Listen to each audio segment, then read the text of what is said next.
வணக்கம். போன வீடியோக்களில் நம்ம தேனீக்களோட வகைகளை பற்றி பார்த்துருந்தோம். இப்போ மலந்தேனீக்களை அதிகமாக இருக்கிறதுக்கு நம்ம வந்திருக்கிறோம். இங்கே பார்த்தீங்கன்னா தெரியும், இங்கே மொத்தம் 30 தேன் கூடுகள் இருக்குது. மலந்தேனீக்களோட முக்கியமான குணாதிசயம் என்னென்னா, இருக்கிறதுலே அதிகமான உயரமான இடங்களில் தேன் கட்டும். உயரமான மரங்கள்லேயும் பாறையோட விளிம்புகள்லேயும் தேன் கூடு அமைக்கும். அப்போ தான் சுலபமாக போய் மனுஷங்க தேன் எடுக்கவும் முடியாது, மற்ற விலங்கினங்களும் போய் தொந்தரவு செய்ய முடியாது. மலந்தேனீக்களோட முக்கியமான குணாதிசயம், ஒரே இடத்துல நீங்கள் கிட்டத்தட்ட 60க்கும் மேற்பட்ட கூடுகளை பார்க்கலாம். இப்போ நம்ம பார்த்துட்ருக்க இடத்துலையே நல்ல பீக் ஃப்ளவரிங் சீசனில் பார்த்திங்கன்னா 60 தேன்கூடு வரைக்கும் இருக்கும். தேன்கூடுகள் ரொம்ப பக்கமாகவும் இருக்கும், ஒன்றுக்கு ஒன்று ரொம்ப பக்கமாகவும் இருக்கும்.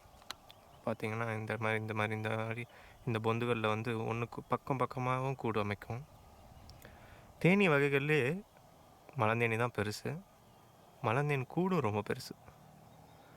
அதனால் இயற்கை வளம் நிறைஞ்ச இடத்துல நீங்கள் அதிகமான அளவில் மலந்தேன் கூடுகளை பார்க்கலாம். அதுக்கு தேவையான ஃபுட் ரிசோர்ஸோட டிமாண்ட் ஜாஸ்தி. இப்போ அதிகமாக மரங்களும் பூக்களும் இருக்கிற இடத்துல மலந்தேன் கூடுகள் இப்போ தேன் கூடுகள் அமைக்கிறத பார்க்க முடியும் நம்மளால்.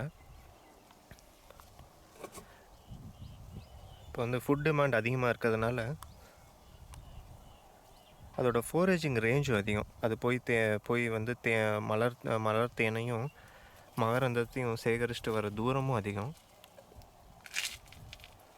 இப்போ கூடு கட்டியிருக்கிற ஒரு இடத்துல மலர் தேனோ மகரந்தமோ தீர்ந்துருச்சுன்னா, இந்த கூடுகள் தூரமாக இடம்பெயர்றதா சொல்லப்படுது.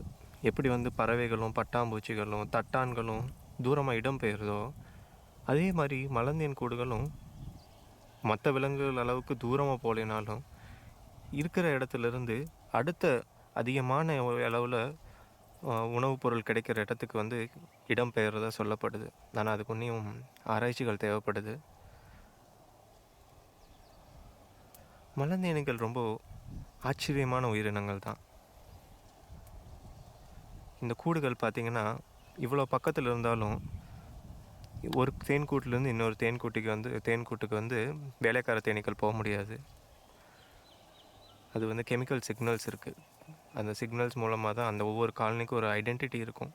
அது மூலமாக எவ்வளோ பக்கமாக தேன்கூடுகள் இருந்தாலும் ஒரு கூட்டிலேருந்து இன்னொரு கூட்டுக்கு தேனீக்கள் போக முடியாது.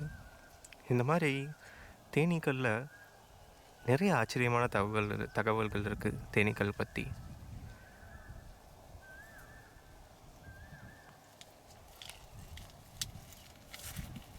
தேனீக்களை பற்றியும் தேனீ வளர்ப்பை பற்றியும் விவசாயத்தில் தேனீக்களோட பங்களிப்பை பற்றியும் தெரிஞ்சுக்க எங்கள் சேனலை சப்ஸ்கிரைப் பண்ணுங்கள், லைக் பண்ணுங்கள், ஷேர் பண்ணுங்கள்.